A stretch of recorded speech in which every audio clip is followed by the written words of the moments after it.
एक बार एक आदमी एक बौद्ध भिक्षु के पास गया और बोला कि मैं अपने शहर का एक व्यापारी हूँ। मेरा पूरा दिन अपने व्यापार के काम में ही बीत जाता है। इस वजह से मुझे ज़्यादा खाली समय नहीं मिल पाता है। ज़्यादा खाली समय न मिलने के कारण और हर समय व्यस्त रहने के कारण मुझे ज़्यादा खाली समय नहीं मिल पाता है। जिस समय मुझे तनाव महसूस होने लगता है, पिछले कई महीनों से मैं अपना कोई भी काम ठीक से नहीं कर पा रहा हूँ। अब मेरा कुछ भी करने का मन नहीं करता। मुझे काम को टालने की आदत हो गई है और मैं बहुत आलसी हो गया हूँ और चिड़चिड़ा हो गया हूँ। मेरी इन आदतों के कारण मैं आजकल बहुत चिंतित और बेचैन रहने लगा हूँ। कृपया मुझे कोई ऐसा उपाय बताएं जिससे मेरा मन दिन भर भटकता ना रहे और मैं पहले की तरह अपने काम में काम रखूं। बौद्ध भिक्षु ने उस व्यक्ति की सारी बातें ध्यान से सुनी और फिर कहा कि आपकी समस्या आपके व्यस्त होने की नहीं और कोई भी व्यक्ति अपने काम को बोझ तभी समझता है जब वह अपनी वर्तमान नौकरी को नज़रअंदाज कर रहा होता है और केवल अपनी भविष्य की नौकरी के बारे में सोचता रहता है और उसके लिए मन में योजनाएं बनाते रहता है कि मैं इस काम को ऐसे ही करूँगा, भविष्य में इसे इतना बड़ा बनाऊंगा। और जब कोई व्यक्ति किसी काम के बारे में सिर्फ सोचता रहता है लेकिन उसे पूरा करने के लिए कोई ठोस कदम नहीं उठाता तो वह उस काम को लेकर तनाव से घिर जाता है और फिर वह नौकरी उसके लिए बोझ बन जाती है। यह सुनकर वह व्यक्ति बोला, हाँ संत, आपने तो मेरे मन की बात कह दी। मैं भी पिछले कुछ महीनों से हर रोज अपने काम पर ध्यान देने की बजाय अपने बिजनेस के भविष्य के बारे में सोचता रहता हूँ कि कहीं मेरा बिजनेस कम न हो जाए, भविष्य में कोई अन्य व्यापारी मेरे व्यापार क्षेत्र में अतिक्रमण न कर ले। और भी ऐसी कई नकारात्मक बातें मेरे दिमाग में चलती रहती हैं जिसके कारण मैं अपने आज के बिजनेस पर ध्यान नहीं दे पा रहा हूँ। यह सुनकर गौतम बुद्ध भिक्षु ने कहा, हम अपने विचार में इतनी बड़ी समस्याएं बनाते हैं, असल जिंदगी में समस्याएं इतनी बड़ी नहीं होती। आपको बस अपने आज पर ध्यान केंद्रित करने की ज़रूरत है, बाकी सब चीज़ें अपने आप ठीक हो जाएगी। व्यक्ति ने कहा, संत, मैं ऐसा करने में सक्षम नहीं हूँ। मैं अपने आज के काम पर ध्यान केंद्रित नहीं कर पा रहा हूँ। मैंने बहुत कोशिश की लेकिन मैं हर बार हार जाता हूँ। मुझे अतीत की गलतियों पर पछतावा होता है। मैं भविष्य के लिए योजनाएं बनाने लगता हूँ और फिर मेरा मन बेचैन हो जाता है। आप मुझे कोई रास्ता बताएं ताकि मैं आज पर ध्यान केंद्रित कर सकूं, लेकिन मैं ध्यान योग नहीं कर पाता, वगैरह वगैरह, बहुत लंबे समय तक, और न ही मैं कोई बड़ी साधना कर सकता हूँ। इसीलिए आप मुझे कोई आसान तरीका बताएं। बौद्ध भिक्षु ने कहा, ठीक है, आज मैं आपको ऐसे 10 छोटे छोटे तरीके बताने जा रहा हूँ जिन्हें आप अपने दैनिक कार्य के साथ। ये तरीके सुनने में बहुत छोटे लगते हैं और लेकिन अगर आपने पूरी शिद्दत से इनका पालन किया तो कुछ ही दिनों में आपको इनके सकारात्मक परिणाम दिखने लगेंगे और आप कर पाएंगे आपका वर्तमान कार्य और अधिक ध्यान से। व्यक्ति ने कहा, हाँ संत, आप मुझे वे 10 तरीके बताएं, मैं उन पर जरूर अमल करूँगा। बौद्ध भिक्षु कहने लगे, पहला तरीका है मन लगाकर खाना खाना। ज्यादातर लोग खाते समय खाने पर ध्यान नहीं देते, बल्कि उनका ध्यान बातचीत करने पर होना चाहिए। कोई पुरानी सोच में खोया हुआ है या किसी देखने वाली चीज में खोया हुआ है, जिसके कारण खाना खाते समय भी उनका मन बेचैन रहता है। जबकि हमें खाने की थाली में उसकी खुशबू आती है कि थाली में क्या खाना परोसा गया है, खाना कैसा दिखता है, इस सभी का ध्यानपूर्वक निरीक्षण करना चाहिए।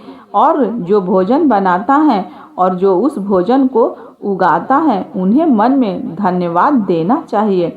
हमें हर निवाले के साथ भोजन के स्वाद का आनंद लेना चाहिए, न कि केवल पहले निवाले के लिए। यदि आप भोजन को ध्यान से प्यार से लेते हैं तो भोजन समाप्त होने के समय आपका मन पूरी तरह से शांत हो जाएगा और आप अंदर से खुशी महसूस करेंगे।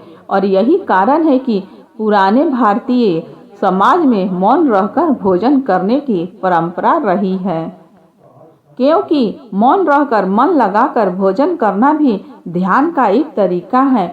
और सिर्फ खाना खाते समय ही नहीं, बल्कि आप रोजमर्रा के काम जैसे चलना, नहाना, साफ सफाई आदि भी ध्यान से करेंगे तो आप पूरे दिन खुशियों और अनंतता से भरे रहेंगे।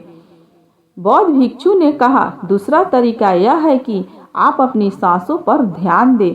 सांस लेना एक प्राकृतिक और लयबद्ध प्रक्रिया है जो स्वाभाविक रूप से चलती रहती है। जब हम अपनी सांसों पर ध्यान देते हैं तो यह हमें मन से शरीर की ओर ले जाती है। परिणाम स्वरूप हम अपने विचार के भ्रम, तय और चिंता से मुक्त हो जाते हैं। इसे आप किसी भी समय कर सकते हैं। बुद्ध द्वारा बताई गई ध्यान की विधि में बताया गया है कि अपनी आने वाली या जाने वाली सांस पर ध्यान केंद्रित करें। जब भी आप तनावग्रस्त हो तो या खुद को विचारों में उलझा हुआ पाए तो तुरंत अपना ध्यान अपनी आती और जाती सांसों पर केंद्रित करें। कुछ क्षण बाद में आप महसूस करेंगे कि आप शांत हो गए हैं, आपका सारा भ्रम, आपका सारा तनाव दूर हो गया है। और यदि आप लंबे समय तक अपनी सांस रोकते हैं तो ध्यान केंद्रित करने की आदत डालें। इससे सबसे खराब स्थिति में भी आप खुद को शांत रख पाएंगे और अपने वर्तमान कार्यों पर अधिक समय तक ध्यान केंद्रित कर पाएंगे। सांसों पर ध्यान देना हमें याद दिलाता है कि हम कौन हैं। हमें यह एहसास होता है कि हम वह विचार नहीं हैं जो अभी हमारे अंदर चल रहा है, बल्कि हम उससे अलग हैं, हम उससे ऊपर हैं। दोस्तों, सिर्फ अपनी सांसों पर ध्यान देने से बहुत कुछ पता चल सकता है। नए आयाम हमारे पूर्वजों के सिर्फ अपनी सांसों को कैसे नियंत्रित किया जाए इस पर बहुत काम किया। ऐसे काम कर सकते हैं जो सम्मान मानव जीवन से परे है, जबकि हम अपनी सांसों पर ध्यान देकर खुद को ऐसी स्थिति में ला सकते हैं जिससे जीवन में कोई भी उतार चढ़ाव हमें परेशान नहीं कर सके। बौद्ध भिक्षु ने उस व्यक्ति से कहा, तीसरा तरीका है अपनी इंद्रियों से जुड़ना। हमारे पास 5 इंद्रियां हैं, नाक, त्वचा, जीभ, कान और आँख हमारे शरीर के प्रवेश द्वार हैं। लेकिन जब हम विचारों में खो जाते हैं तब हम अपनी इंद्रियों को महसूस नहीं कर पाते। हमारे आसपास क्या हो रहा है, गंध कैसी है, क्या आवाज़ें आ रही है, जब तक ये सभी चीज़ें इतनी मजबूत न हो जाए कि हमारा ध्यान अपनी ओर खींच ले, हम बस बेहोशी में जीते रहते हैं। इसीलिए अपने आसपास की चीज़ों को बहुत ध्यान से देखने की आदत डालें। जैसी ठंडी हवा को अपने शरीर से टकराते हुए महसूस करें। बगीचे में खिलते रंग बिरंगे फूलों को देखें, उसकी सुंदरता को देखें, पंछियों की आवाज़ सुने, कुछ देर के लिए उगते और डूबते सूरज को देखें। ये सभी छोटी छोटी चीज़ें आपको आपके वर्तमान में जोड़ देगी। अगर आप अपने जीवन में शांति और आनंद का अनुभव करना चाहते हैं तो आपको अपने आसपास की चीज़ों पर ध्यान देना होगा। आपको एक पल रुक कर देखना होगा, उन्हें प्यार से देखें और उन्हें महसूस करें। बौद्ध भिक्षु ने कहा, चौथा तरीका यह है कि अपने मन में उठने वाली नकारात्मक भावनाओं का निरीक्षण करें।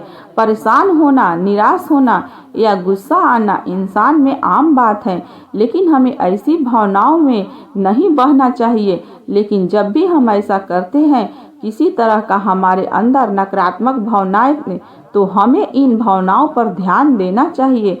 जैसे जब आपको गुस्सा आता है या कुछ गलत करने का मन करता है तो उस वक्त आपके मन में किस तरह के विचार उठ रहे हैं, तो थोड़ा रुकिए।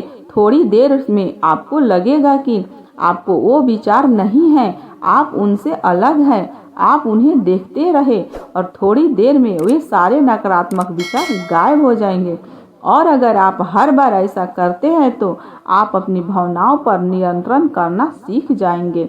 बौद्ध भिक्षु ने पांचवा तरीका बताया, अपने मन में आने वाले हर विचार पर भरोसा ना करें। हमारा दिमाग हर समय अनुमान और धारणाएं बनाता रहता है जो हर बार की तरह सच नहीं होगी। किसी व्यक्ति से मिलते हैं या कुछ नया देखते हैं तो तुरंत हमारा दिमाग उसके बारे में पूर्व धारणाएं बनाना शुरू कर देता है और फिर वह वस्तु या व्यक्ति उसे अच्छा या बुरा बनाकर हमारे सामने प्रस्तुत कर देगा और फिर हम अपने विचारों को सत्य मान लेते हैं और उस व्यक्ति या वस्तु को वैसा ही कहने लगते हैं। और कुछ लोग अपनी मान्यताओं को हल्के में ले लेते हैं और उस पर कायम रहते हैं, जबकि हमें प्रयास करना चाहिए स्वयं को किसी भी प्रकार की पूर्व धारणाओं से मुक्त रखना और पूर्ण जागरूकता के साथ चीज़ों को वैसे ही देखने का प्रयास करें जैसे वे वास्तव में हैं। हमें अच्छाई और बुराई का अवतरण नहीं ओढ़ना चाहिए। यदि आप पूर्ण साक्षी के साथ वर्तमान में रहते हैं तो बिना किसी पूर्व परंपरा के कुछ भी देखे और सुने तो यह आपको शांत और तनाव मुक्त रखेगा। बौद्ध भिक्षु ने कहा, छठा तरीका यह है कि प्रतिदिन कुछ समय के लिए ध्यान का अभ्यास करें। ध्यान करने के लिए घंटों बैठने की आवश्यकता नहीं है। दिन भर में 10 मिनट का ध्यान भी जीवन में सकारात्मक प्रभाव डाल सकता है। प्रतिदिन ध्यान करने से हमारे जीवन में नई ऊर्जा, उत्साह, शांति और प्रेरणा लाएगी। हम पूरे दिन अंदर से खुश और शांत महसूस करते हैं। रोजाना ध्यान करने से आप स्वाभाविक रूप से वर्तमान क्षण में जीना सीखते हैं। बौद्ध भिक्षु ने कहा, सातवां तरीका यह है कि आपके पास जो कुछ भी है उसके लिए आभारी रहे। जीवन में खुशी लाने का सबसे आसान तरीका है धन्यवाद नहीं बल्कि आभार व्यक्त करना। केवल वही चीज़ें हमारे पास होती है जो हमें वास्तविक आनंद देती है, लेकिन जो हम पाना चाहते हैं हम उसे पाने का रास्ता भी देखना शुरू कर देते हैं, क्योंकि कृतज्ञता से भरा हृदय समस्याओं पर नहीं बल्कि समाधानों पर ध्यान केंद्रित करता है। आपके पास जो भी है उसके लिए अदृश्य सार्वभौमिक शक्ति को धन्यवाद देने से आपका जीवन जादुई रूप से बदल सकता है।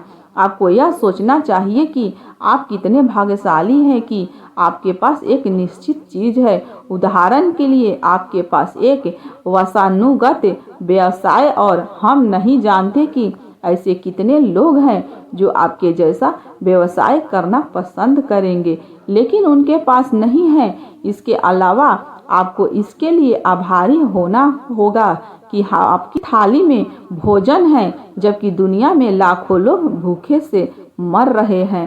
साधु ने कहा, बौद्ध भिक्षु ने कहा, आठवां तरीका यह है कि किसी दूसरे व्यक्ति से बात करते समय उसकी बात ध्यान से सुने, बिना यह सोचे कि हमें उससे क्या कहना है या उसे कैसे जवाब देना है। आपको सामने वाले व्यक्ति की बात ध्यान से सुननी होगी। आपको सामने वाले से बात करनी है, न कि उसे जवाब देना है। लेकिन जब आप किसी से बात करते हैं तो उसकी भावनाओं को समझने के लिए अपने कान, दिल और आत्मा से उसकी बात सुने और समझे। ऐसा करने से उस व्यक्ति के साथ आपका रिश्ता मजबूत होगा और वह आपके लिए अपना धैर्य और एकाग्रता बढ़ाने का भी एक अभ्यास है। और जब हम सुनते ज़्यादा हैं और कम बोलते हैं तो हम बहुत सारी परेशानियों से बच जाते हैं, जिससे हमारा मानसिक तनाव कम हो जाता है। और याद रखें, किसी भी व्यक्ति की बातों को ध्यान से सुनना उसका सम्मान करने का सबसे अच्छा तरीका है। बौद्ध भिक्षु ने कहा, नवा तरीका यह है कि आपने महत्वपूर्ण कार्य के लिए समय निर्धारित करें। आपको अपने दिन का कुछ समय महत्वपूर्ण कामों के लिए अलग रखना चाहिए, जैसे काम का समय, नहाने का समय, सफाई का समय, खाने का समय आदि। समय के साथ महत्वपूर्ण कार्यों का विवरण यह निश्चित करता है कि चीज़ें बिना किसी रुकावट के नियमित रूप से होती है। दिन के सही समय पर सही काम करने से हमारे जीवन में अनुशासन आता है और अनुशासन से जीवन में शांति और खुशी आती है। बौद्ध भिक्षु ने 10वां और आखिरी तरीका बताया है कि जब भी आप कुछ करें तो अपनी रोजमर्रा की गतिविधियों को जागरूकता लाने का प्रयास करें, इसीलिए उसे वर्तमान में करने का प्रयास करें। हर बार आपका दिमाग अपने लिए ही ख्यालों में खोया रहता है, लेकिन आपको खुद को वर्तमान में वापस लाना होगा और आपको इसे हर बार तक रखना होगा जब तक यह आपकी आदत न बन जाए। और साथ ही आप यह देखने की कोशिश करें कि उस काम को करते समय आपके अंदर किस तरह का विचार उठ रहे हैं। यह छोटा सा व्यायाम आपको वर्तमान में जीने में मदद करेगा। भिक्षु आगे कहा, शांति और आनंद कोई घटना नहीं है, बल्कि यह एक प्रक्रिया है जो हमारे जीवन के साथ चलती है अगर हम सचेत होकर जीना सीख ले। इतना कहकर बौद्ध भिक्षु चुप हो गए और व्यापारी उसे धन्यवाद देकर वहां से चला गया। दोस्तों, आशा करती हूँ कि आपको इस कहानी से बहुत कुछ सीखने को मिला होगा। इस कहानी में बस इतना ही। मिलते हैं अगली कहानी में, जब तक अपना ख्याल रखिए। धन्यवाद दोस्तों।